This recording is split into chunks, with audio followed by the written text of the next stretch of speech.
माँ की खातिर प्रभा देवी अपने बेटे के साथ एक बड़े मकान में रहती थीं। अपने 2 जवान बेटों और पति को खो चुकी प्रभा के पास अब सिर्फ छोटे बेटे गोपाल का ही सहारा था।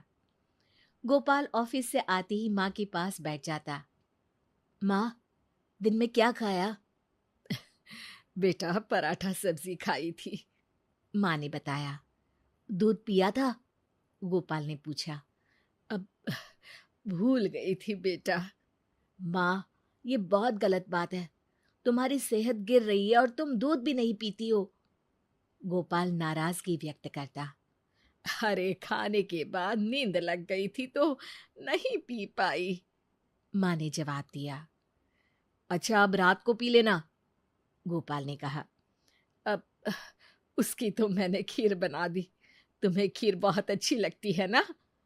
माँ, तुम भी ना बहुत लापरवाही करती हो। च्यवनप्राश खाई थी? अरे, कल च्यवनप्राश खत्म हो गया था ना, इसलिए नहीं खा पाई बेटा। और तुमने कहा भी नहीं। अब कल लेते आना बेटा। ठीक है, कल लेता आऊंगा। ऐसे रोज गोपाल आता, माँ के पास बैठता और फिर खाना खाकर सो जाता। सवेरे ऑफिस चला जाता। घर का सारा काम नौकरानी करती थी। एक दिन माँ प्रभा देवी ने कहा, बेटा, अब मेरे लिए बहू ला देना। अरे, अभी क्या जल्दी है माँ? बेटा, पोते का मुंह देखने का बहुत मन करता है, प्रभा देवी गंभीर होकर कहती। ठीक है माँ, कर लूंगा, थोड़े दिन और रुक जा। जब भी मैं शादी की बात करती हूँ तुम टाल जाते हो। माँ जब भी ऐसे बात करती तो गोपाल माँ से लिपट जाता। अरे माँ, मैं हूं ना तुम्हारे लिए, तुम बहू की चिंता मत कर, समय आने पर सब हो जाएगा। माँ बेटे लिपट कर खूब प्यार करते। गोपाल का एक दोस्त था मोहन। दोनों साथ साथ पढ़े थे और संयोग से नौकरी भी एक साथ एक ऑफिस में ही लगी। लंच के समय एक दिन मोहन ने गोपाल से पूछा, अरे यार, कभी तुम्हारे किसी रिश्तेदार को तुम्हारे यहाँ आते जाते नहीं देखा? पिताजी के मरने के बाद सारे रिश्तेदारों ने हम लोगों से नाता खत्म कर लिया, गोपाल ने बताया। क्यों? इस समय तकलीफ में रिश्तेदार ही तो काम आते हैं, मोहन ने आश्चर्य से कहा। लेकिन मेरे साथ ऐसा नहीं हुआ।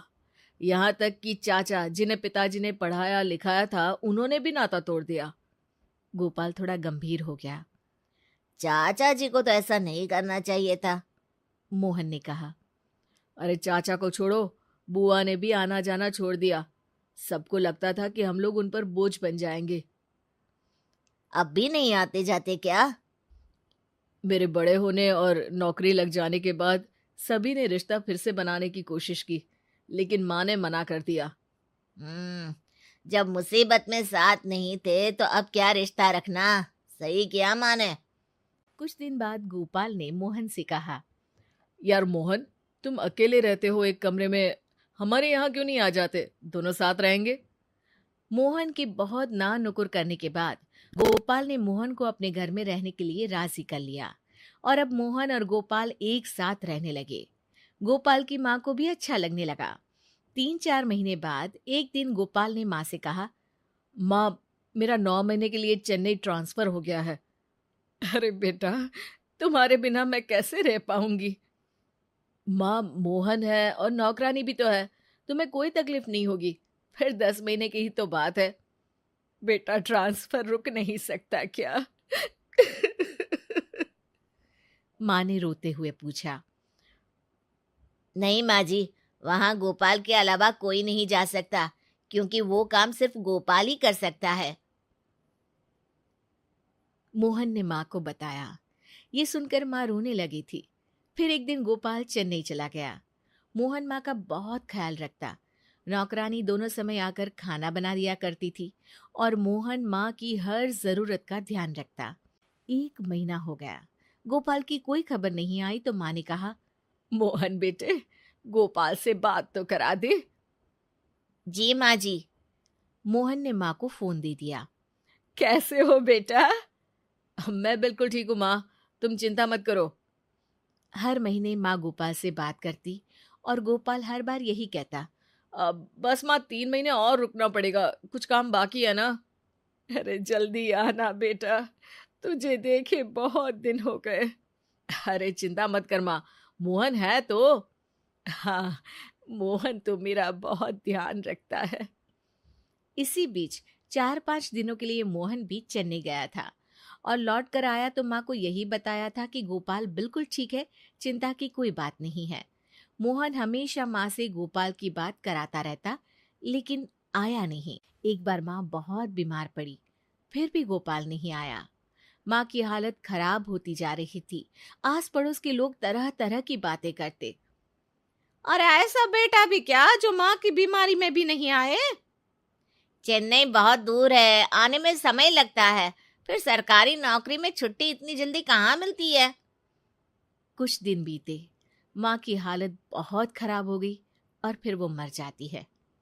हे भगवान! मोहन कैसा बेटा है गोपाल जो माँ की मौत में भी नहीं आया? फिर जो कहानी मोहन पड़ोसियों को बताता है, उससे सभी हैरान रह जाते हैं। गोपाल को एक लाइलाज बीमारी थी। डॉक्टर ने उसे बता दिया था कि वो कुछ दिनों का ही मेहमान है।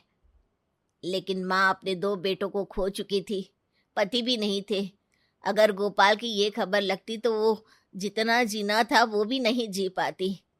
और गोपाल ये बिल्कुल नहीं चाहता था कि उसकी माँ उसकी भी मौत देखे और बेमौत मर जाए। हैं? फिर वो फोन पर कौन बात करता था? वो रिकॉर्डेड आवाज मुझे दे गया था, जो मैं माँ को सुना देता था। गोपाल की इच्छा अनुसार सारी संपत्ति मोहन ने अनाथालय को दे दी।